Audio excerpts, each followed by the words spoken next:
Yeah, CNN actually had a very good report on about ISIS and the rise of ISIS, and it is, exactly as we've already portrayed. It's a bunch of, disassociated young men who, can't get a date, they can't get a job, they can't, and suddenly they get a wife and they get a mission to destroy, so they can do something Well, powerful.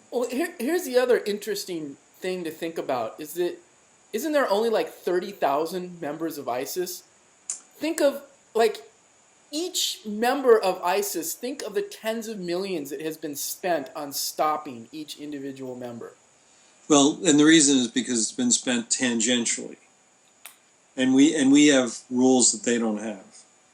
I mean, if you remember No, back to, exactly, exactly. And the point is that you could have made each member of ISIS a multimillionaire and well, and just said, "All right, stop being a terrorist." Of course, that wouldn't happen. They would just take the money and buy more arms and be even more of a terrorist. But the people at the top or these other people are just pawns, and so the people are going to go out and blow themselves up. They're like, idiot, we scammed him, human bomb. We don't have to worry about delivery. The idiot walks in there. right, So, but just the gross amount of money that's being spent per terrorist. well, as we've said before, you have to just wipe them out, and if there's collateral damage associated with that, that's the way it is. You have like the woman in Paris who was trying to goad the police to come in because she knew she was going to blow herself up and kill them. But fundamentally, once they're and believe me, we can't have boots on the ground. All those boots on the ground. That's the only way it'll get resolved. Now you could, the Air Force could obviously go in and wipe the whole place out. It's like when people say, "Oh, the Vietnam War."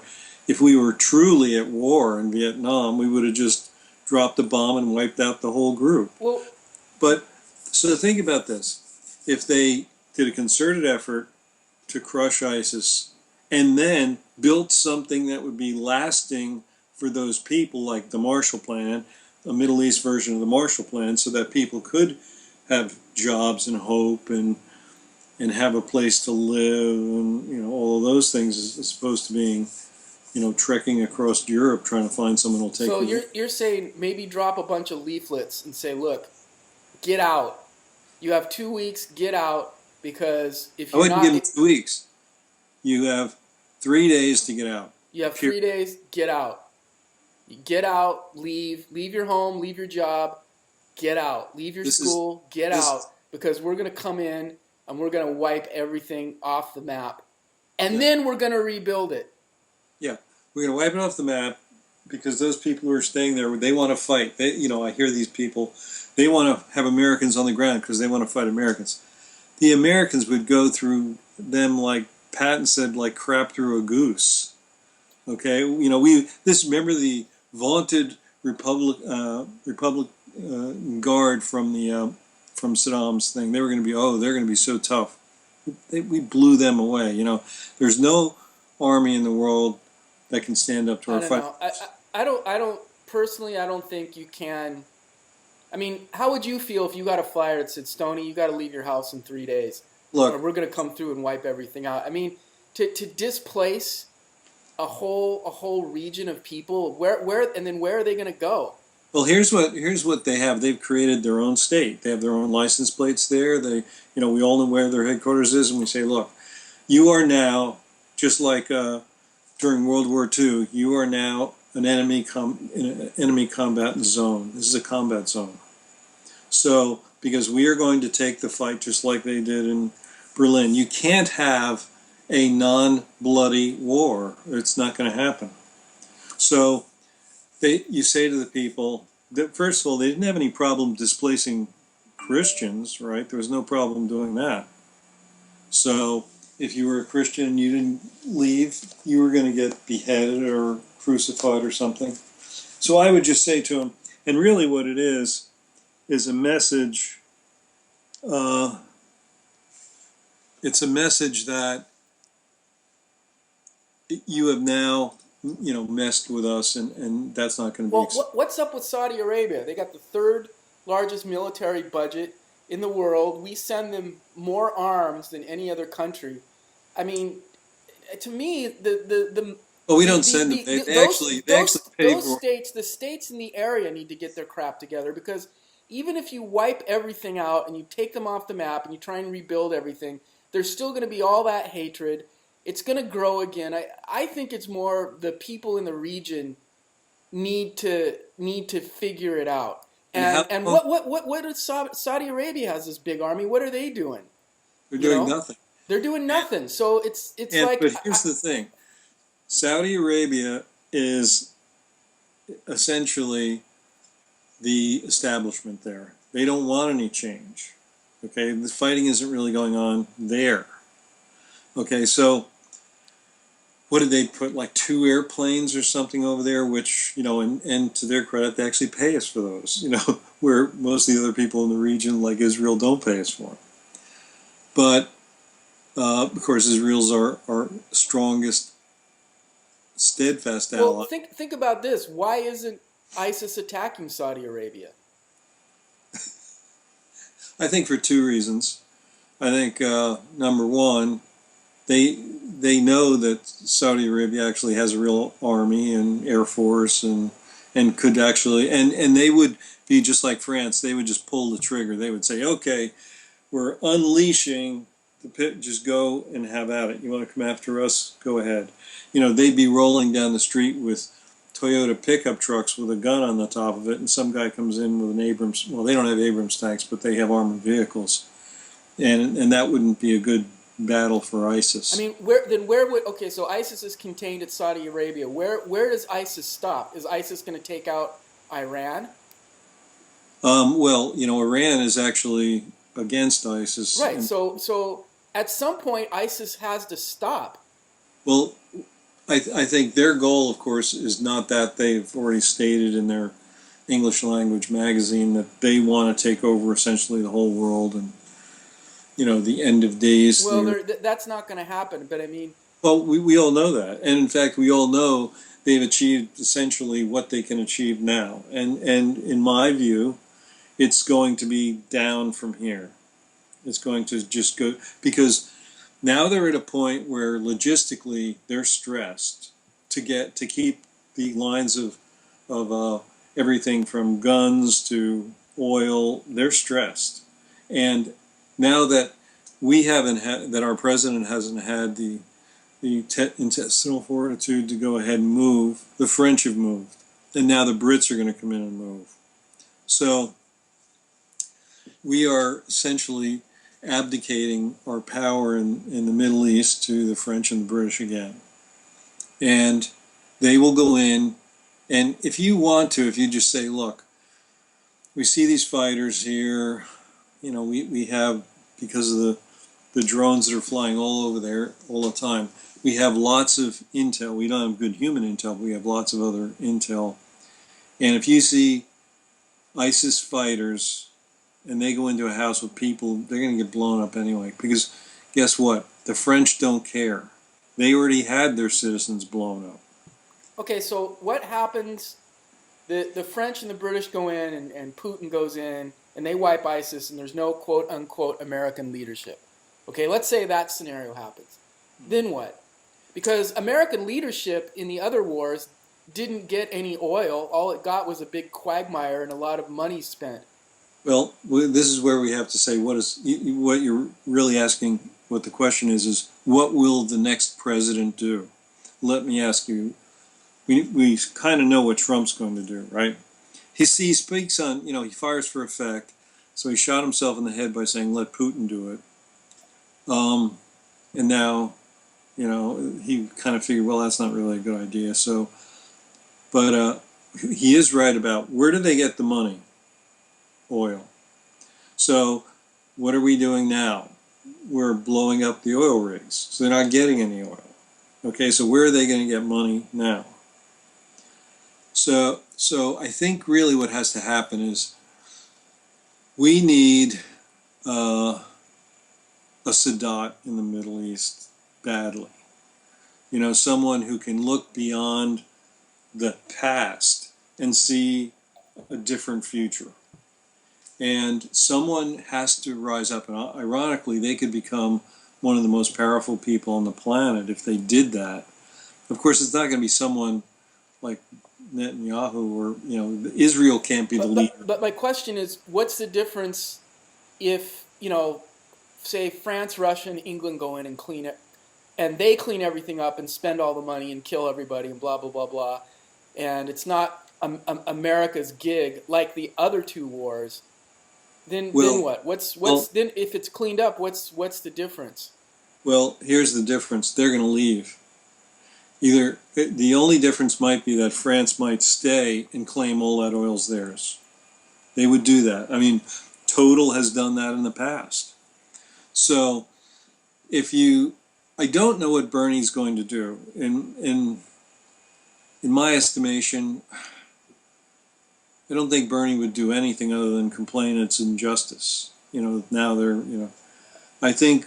Well, his whole take is exactly what I just said, which is what you said would not happen anyway because they're the status quo. Is you need to get Saudi Arabia involved and some of these other countries. So essentially what you're saying is that ISIS is not going to move into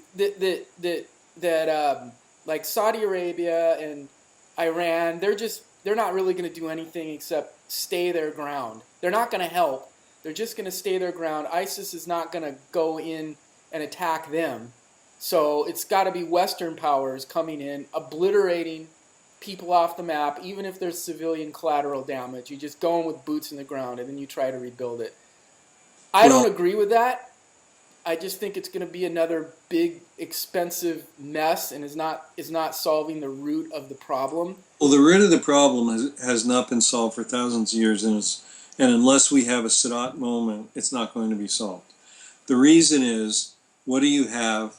The same thing you have to a much greater extent in the U.S., where you have massive wealth gaps between the richest people and the poorest people. I mean, And here's the other thing you have in the Middle East. I mean, and this is one thing which changed in Iraq. When you go into the 21st century Middle East and women start to think that, wait a second, we should actually have a vote. We should actually be treated like human beings. We should be able to drive a car. It changes the mental landscape in the area. And it's not changed for those people in ISIS, but for people outside the region, like in Iraq, it's changed. Now, from my standpoint, I guess I would ask if my position is you have to take care of ISIS and they have to be obliterated. And then you can't have a vacuum. The only one I think will stay there and invest. And remember, our economy is way bigger than England and France put together. So they don't have the economic wherewithal to stay there and do anything. So other than I would say, my prediction would be the French would come in and say, guess what? All that oil is ours. They would do that. And that's what Trump would do. He'd be like, or, I think his advisor would go, Donald, we can't take all of it and just, so we'll give them, 50%. What's the dynamic of wanting to attack them? Is it more that, well, we have to wipe them out because there might be another Paris happening in the United States. There might be. No, I don't think that's it. I think they're just going to continue to kill in the Middle East. Now the latest thing, which I've heard, again from that CNN report that was, and what CNN did was they sent in a foreign journalist to pretend that he was making like an ISIS documentary, which he was, but that he was going to portray them in a really great way. Now, when they were doing this, ISIS would say to them, you can't go like down those streets. Because if you go down those streets, then this isn't what they said, but this is why. If you go down those streets, you're going to find a whole lot of people who don't like ISIS, who think that their life is so constrained now with what they can do and believe, and that they've lost every freedom that they ever had. So this is kind of the eventual implosion. If we want to wait 10 years and have them kill hundreds of thousands of, we've said that genocide isn't a good thing, but we're watching genocide in that part of the country right now, in the world rather, of Christians, right? That's genocide. I don't even want to go to Africa and what's happening there. That's, Yeah, well, I mean, it's like I just don't think. I mean, if that's the case, then why don't we just go into North Korea and say well, drop leaflets and say get out, and then we're just going to wipe out your country. We're going to wipe everything out, and then we're going to rebuild it in our image. So what's your solution for ISIS? Just let them go and do their thing? Well, I think there's another solution besides dropping leaflets saying you have 3 days to get out and obliterate everything, because that similar techniques have been used, and I don't think all that does is kill more parents and foster more inner hatred and bring it up again. I think it's more a problem with the countries in the region. It's more of a regional issue.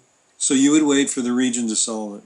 I would, yeah. I mean, I think there's another solution. I mean, we disagree on that, but I mean, where do you draw the line? Do you go into every festering area and say, all right, get out, we're putting boots on the ground, we're wiping everything out? And they've already tried that, and everything just gets worse, So, I mean, I don't know what the solution is, but I think the only people that really win from that solution is you get a lot of corporations and military industrial complex and the Pentagon wasting a lot of money trying to rebuild a bunch of crap, and the United States itself continues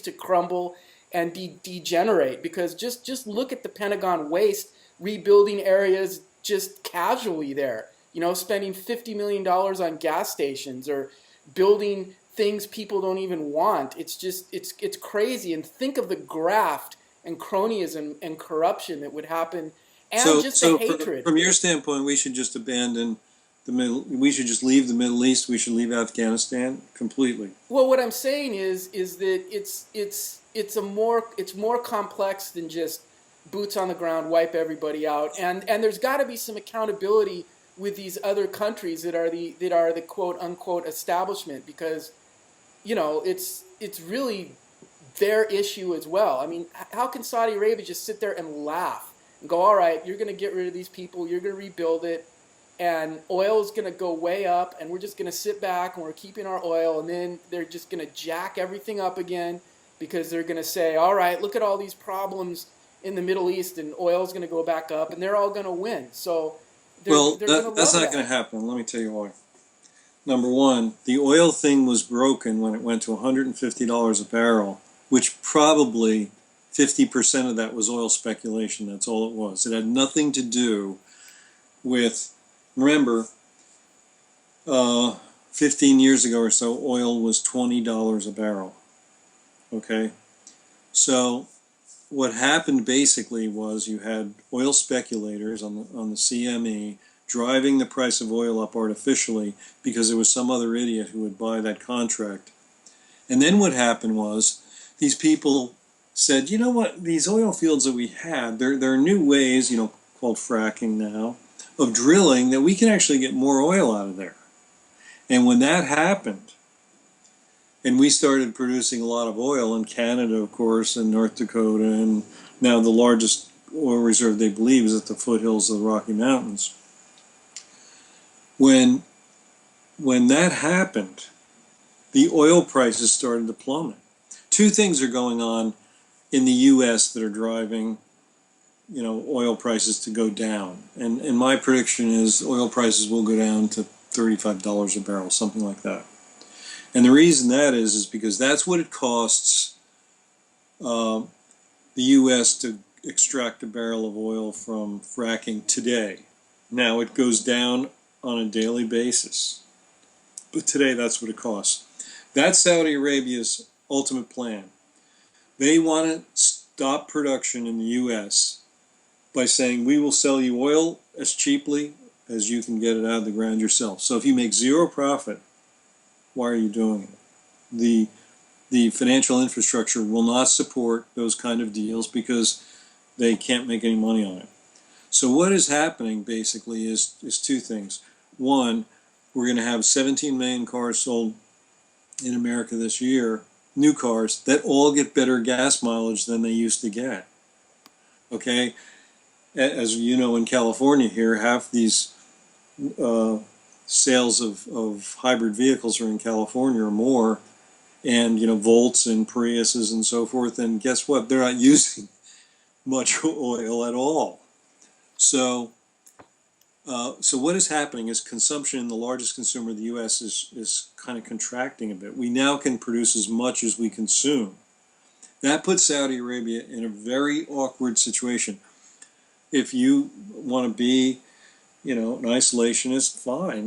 We can do that. Just pull out and let them have whatever kind of stupid war they want over there, and maybe Iraq falls, and maybe then Iran and Iraq have a war, and there's probably some nuclear conflict, which they decide to nuke, Israel. But we don't care. That's really not going to affect us that much. What I'm saying is that it's more of a game of statesmanship and not let's go wipe everybody out. I mean, that's the same solution of okay, because here is a way to stop immigration, and you will stop it. This will solve the immigration problem straight up. If you do this, if you say, all right, we're going to social profile. This is what we're going to do. We are going to start out anybody that even remotely looks Hispanic, you better have proof of citizenship on you 24 hours a day. You have to do it. Wait. It's part of living in America. Part of living in America right now, because of our problem, you have to have it. Then you get a bunch of big buses and people with machine guns and other arms, and you go into areas and you stop people, anyone that looks Hispanic, because we're starting with Hispanics, and you say, look, let me see your ID. If they don't have their ID, they go into the big bus, whether they are at a job or at their family. They go into the big bus. The bus is filled. They go over the border. They drop them out. They kick them out. They say, all right, gone. Bus goes up. They fill everybody else up again. That would get everybody out of the country, and that would be a solution that would work. It would work, and you just got it, and then you social profile you find the next ethnic group. I hope you're not making any link to what you just said to what I was saying. Well, what I'm saying is that extreme measure would work, but it's an extreme. It would work on one level. It would work on one level, but on another level, it's kind of ridiculous. So I just think that. Well, you said we need a statesman. I said a Sadat moment. That's what I said. Is it going to happen? No, it's probably not going to happen. So, what do we do? If Bernie's president, what will Bernie do? Because the boots on the ground solution is, like you said, you have 3 days to get out. If not, if you die tough. How long would you like it to make? In other words, what we're saying is, we're going to come in, and we're not there to shoot women. The difference between boots on the ground and an airstrike is like we could wipe them all out today. But that's not America. That's not what we do. I mean, if it were up to Putin, would he do that? Yeah, if he felt threatened, he'd probably do it. But, so here's what you do is you go in and say, we're not here to shoot like women and children, although we know they used children to deliver these bombs, right? So, but if you're an ISIS fighter, when you're driving around in your Toyota pickup truck with the machine gun, 50 cal machine gun on the top, you're going to be toast. So that's why it's going to have to take boots on the ground. It's 20,000 ISIS fighters. How many do we need in that theater on the ground? I don't know, dude. I mean, you lived through Vietnam. I don't think that's a solution. Vietnam was a completely different circumstance that was even more confusing than what we have here. Because the North Vietnamese never, targeted genocide. That happened. Well, that happened in Cambodia. Pol Pot. I think we could just agree to disagree on this, but I don't think boots on the ground and a warning of get out in 3 days, or we're gonna wipe everything out and obliterate them is going to solve the problem, and it will just create another vacuum of money and quagmire, and there's going to be a lot of money at the Pentagon unaccounted for, and Halliburton's going to make a shitload of money. So you're into your discussion today is into the military-industrial complex. Explain to me how you would like to see the military in the U.S. What would it do? I don't understand your question. So you keep talking about the military-industrial complex. Right. Correct. Okay. Explain that to me. Well, I mean, the military-industrial complex covers the whole thing of endless war, and it covers the rebuilding of endless war. You know, like in Afghanistan, if you blow up anything, if the United States has to rebuild it, that's the difference. The Taliban can blow up anything they want. It doesn't matter. It's blown up. It's gone. U.S. has to rebuild anything it destroys. So part of the game is not even just so much the war itself. It's the rebuilding, the quote unquote rebuilding after the war, and that's where all the graft and cronyism and billions of dollars just disappearing happens. So you're going to create another quagmire that doesn't really show up on the books and that people don't really see. So we should pull out of Afghanistan now, right? I mean, the truth is as you know, is the American Should we just pull out military. of the Middle East? That's what I'm asking about. What role do you see the U.S. The American military is built for big wars.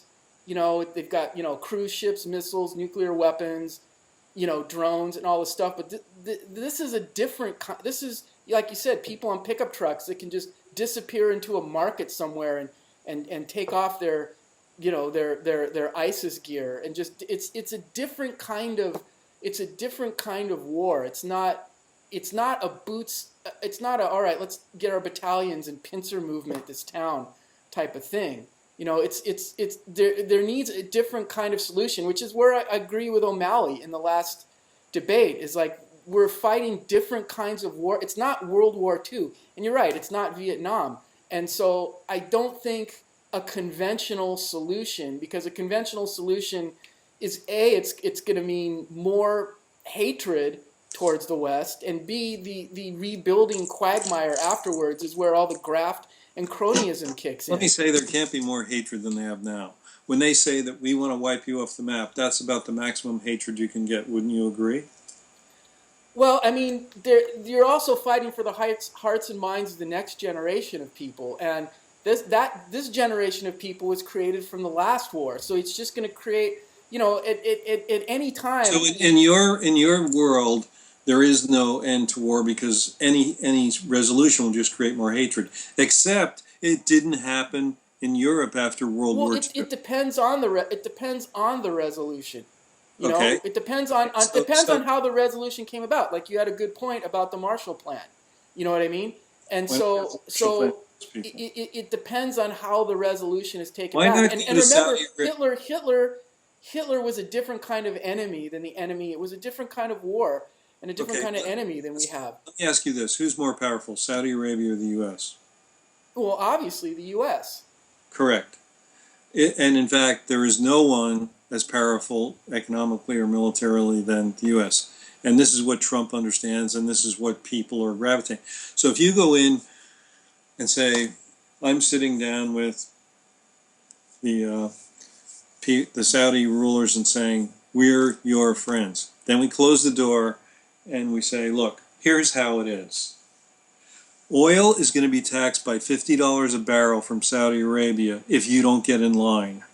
Now find somebody to, oh, by the way, we want you to pay us $9 a barrel because our Navy is protecting wherever the hell that's going to be shipped. If not, you figure it out.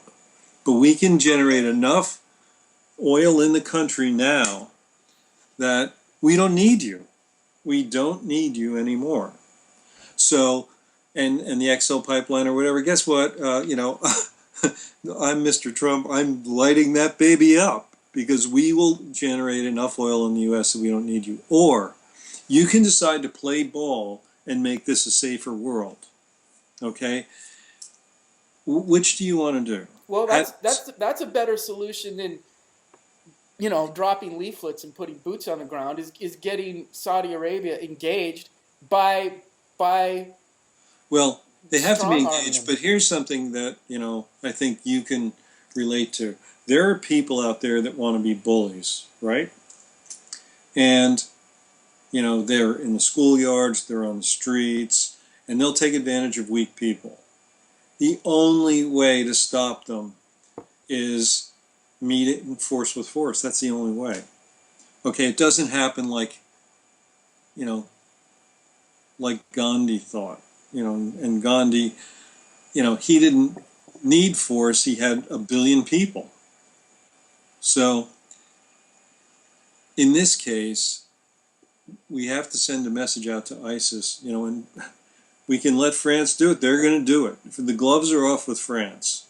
Okay, the gloves are going to come off with England because Obama has he's defending his, whatever the hell his legacy is going to be, which is going to be, a disaster internationally. Not only the Middle East, but pretty much, in Asia as well. I mean, he's kind of been letting the Chinese threaten the Japanese. That's like the last thing we need to have happen. So anyway, getting back to my point, in the absence of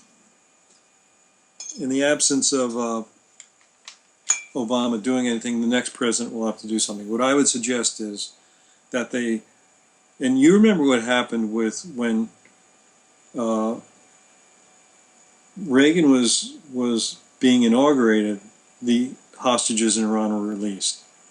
And one of the guys who was talking about it in a negotiation context was Roger Dawson, and he said, they sent the negotiators over to Iran and they said, look, I don't know whether you saw this, we just elected a macho cowboy actor as the president. And 20 minutes after the inauguration is over, you people are going to get attacked like you never believed you were going to get. And what happened? They released him because they know Obama's not going to do anything. He's not doing anything. Well, Trump is rising in the polls because people think he would be tough on that. Believe it or not, he will be tough on it. But he's going to be smart too. He hasn't won negotiations in these real estate deals because he's the most powerful person. Developers are never the most powerful person. The banks are, but he knows how to work deals. But those kind of deals, when he's the most powerful person, are going to be standing next to Saudi Arabia, our friends and allies, and when the doors close, it's going to be, look, this is the way the world can change. Let us know if you want it to change like that, because I'll sign the bill tomorrow. And do you want to see your world go up? When you're pumping oil out of the ground and no more oil is being purchased by the largest group. By the way, we're going to see if we can start selling to China too. So, and as we know, the large offshore oil is off of Brazil. We're going to help them develop that. So you'll become nothing. You'll be Bedouins again. And he won't say it in those terms because he'll probably be skillful enough, but they will know that is the message. It's like dealing with Apple. You don't negotiate with Apple, they tell you what you're allowed to make. It used to be that way with Hewlett-Packard, incidentally. They would come in and say, give us every one of your costs, and this is how much you can make. That was the HP way. That's the hypocrisy of the HP way. And Carly Fiorina, of course, was part of that. So, fundamentally, we have to let people know this is not okay. Right, but that's statesmanship. Well, and it's also brinksmanship too, because he's going to say, look, I've got a big hammer here. We never use the hammer anymore. Right. I mean, brinksmanship and statesmanship is what I propose rather than leaflets and boots on the ground. Okay. Let's see how many more people get killed and how much more havoc gets wreaked between now and whenever the next president gets in. And if Bernie's the president, well, if Hillary's the president, nothing's going to happen. It's just going to keep going along. It's going to be the third presidency of administration of Obama, and nothing will happen in the Middle East. She certainly has shown no chops whatsoever. Well, Bernie's take is what you just said, which is engaging Saudi Arabia. Is engaging these other countries. So, but I mean, at some point, some threshold. I mean, look at 9/11. That was enough of a threshold to cause an illegal invasion of Iraq. If that didn't happen, they probably wouldn't. There wouldn't have been boots on the ground in Iraq if there was no 9/11. So that was Christmas for people that wanted that. Well, We'll see what happens. I made my point clear as I think you have to meet force with force. You can use the power of the U.S., which is being used nowhere on the planet today.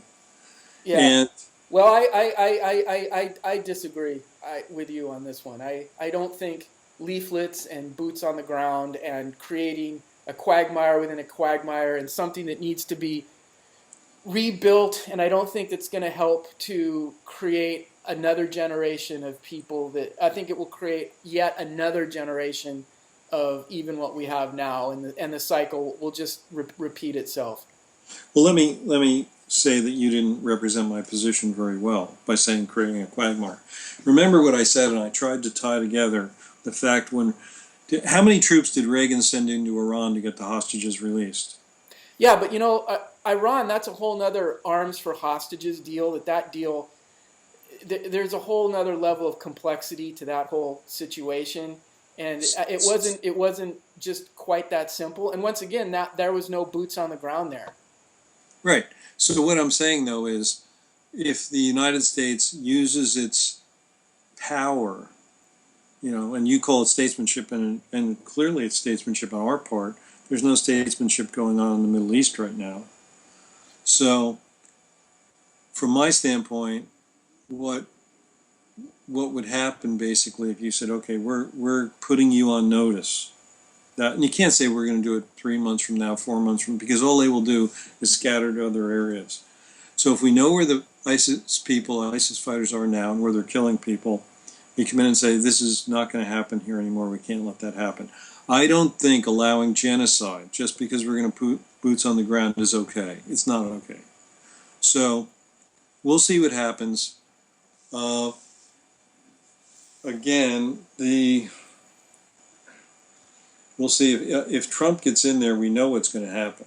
He's going to find which general is his General Patton, and say, I want you to be in charge of this operation, and they will then light up the diplomatic work, and they will go to Saudi Arabia, the richest country in the region, and say, look, this is how it is, okay? This is what's going to happen. There are two roads. One, you have a major role in world politics and influence in the economy, and the other you don't. So which one do you want? All right. Well, I guess we'll just have to see what happens, and you and I. Well, what I like is you put your play out there. Let's see how that plays out, because your assessment is being played out now, right? We have Kerry running around all over there doing whatever he's doing, and we have Obama doing nothing. So your role, your wish is being played out now. It's statesmanship and no military engagement. Right. By the U.S. Now, the French, that's something different.